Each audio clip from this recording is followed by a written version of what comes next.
It's the moment we have all been waiting for. Metroid Prime 4 Beyond, released this week. If you are a fan of the pod, you know that I have been a harsh critic of the game since the first trailer revealed and my time hands-on with it last summer. But what do the critics have to say? Well, as of recording, it is sitting at an 81, or generally favorable, on Metacritic. This is the lowest score of the core Metroid Prime series and the lowest score for a Metroid game since Metroid Prime Federation Force on the 3DS nearly 10 years ago. So boys, what do you think? Is this scoring more or less what you figured after watching trailers and gameplay all year? Or were we too harsh on our complaints, or were we not harsh enough? I think we were spot on.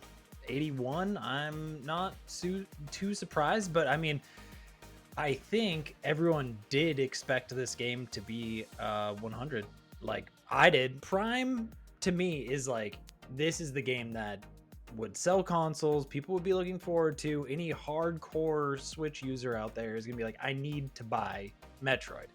And when you see an 80 sitting there, you're like, I don't know, I don't have to get this launch day, that's for sure. Maybe I wait till it goes on sale. Like, the game is what it is, which is pretty mediocre. I kind of agree. I do think we were a little bit too much of dicks on this because it just does not look really up to par, especially after an 8-year wait. And it doesn't really look like it's doing much new. This score of 81 actually is a bit lower than I would have figured. Look, I have total respect for the Nintendo fanboys. There are some great games on there. I don't think this is another one that's great. I don't see the level of polish, and I don't see the standout mechanics. I think they needed to get this one out.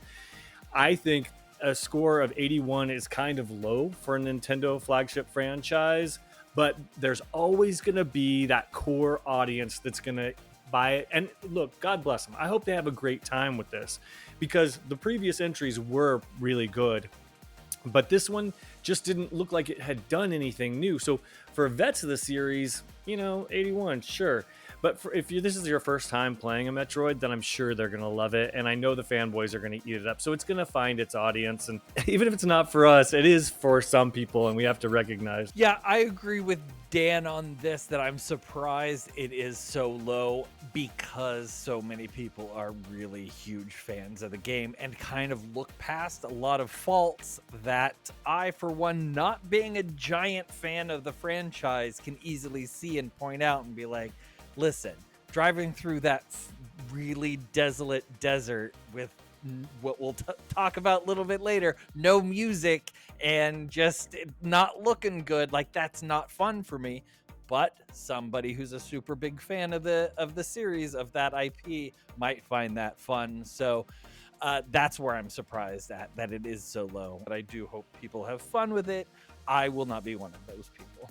Do you guys think Metroid is a niche franchise? It's one of the mainstream Nintendo franchises. I think you're looking at Mario and you look at Metroid as being up there in like the top 3, top 4. I agree with that, except that I thought I heard that it sold better in the States than it did Japan, and so maybe it's more a US based type game than Japanese. I really don't think Metroid is a niche franchise. I think this should be blowing the doors off for Nintendo. And people online will tell you, I mean, people were in the mix, and I was kind of in the comments. People were saying, no, people don't even know what Metroidvanias are. I'm like, wait, excuse me? Like, Yeah.